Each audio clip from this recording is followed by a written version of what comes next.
Hut, hike! Hello again, my fellow Bears fans. Your boy Roy here for Chicago Football Talk. And on today's edition of the breakdown session here, what I want to show us is go back to the Devin Hester missed opportunity drop touchdown, that missed connection between him and Cutler.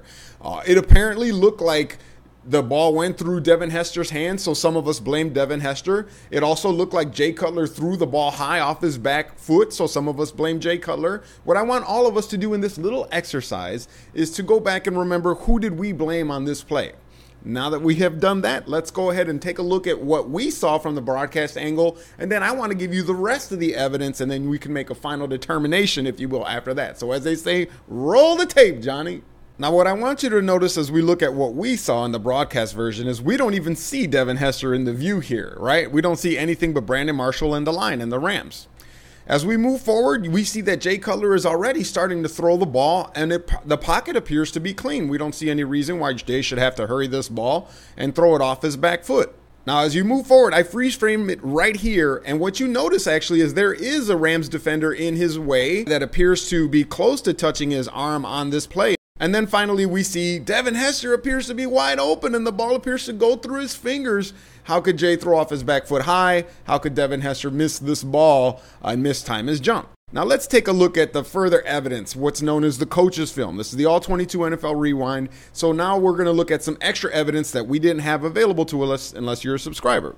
You notice Devin Hester is on the right. Again, now we see Devin Hester. The route he's going to run, he's going to actually take a couple steps and then make a hard juke to his left before he breaks it back to the right. And the fake works very well. As you can see right here, as he's getting into his move, the Rams defender is starting to bite on the fake. As we move forward here, what I want you to notice is before Devin Hester even makes his other cut back to the outside, Jay Cutler is already starting to throw the ball. And we will see why. I just want you to notice this is going to be all about timing, as he's going to just trust and hope that Hester's going to be where he needs to be, or that they have the timing down well enough. But Cutler's already throwing the ball. Now let's go to the lineman's view of this play. And what we see here is the DB is up in the box as if he's going to blitz. In fact, he actually is going to blitz on this play. And what Karimi is going to do, that's the block I have highlighted here, is he's going to combo block down on the down lineman first. And then it's up to him to get quick enough to actually go to the DB.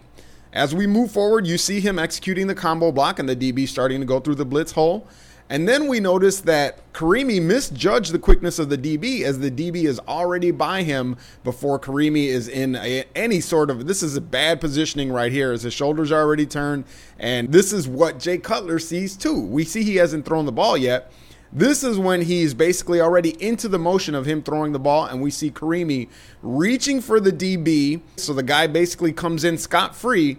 By the time Jay Cutler releases the ball, this is what he has basically had to deal with, and which is what hurried his throw and forced him to throw backpedaling with bad mechanics, as he sees the Rams defender came through free, and even Michael Bush, who you see highlighted here, doesn't get into his way to prevent this guy from hurrying Jay Cutler's throw.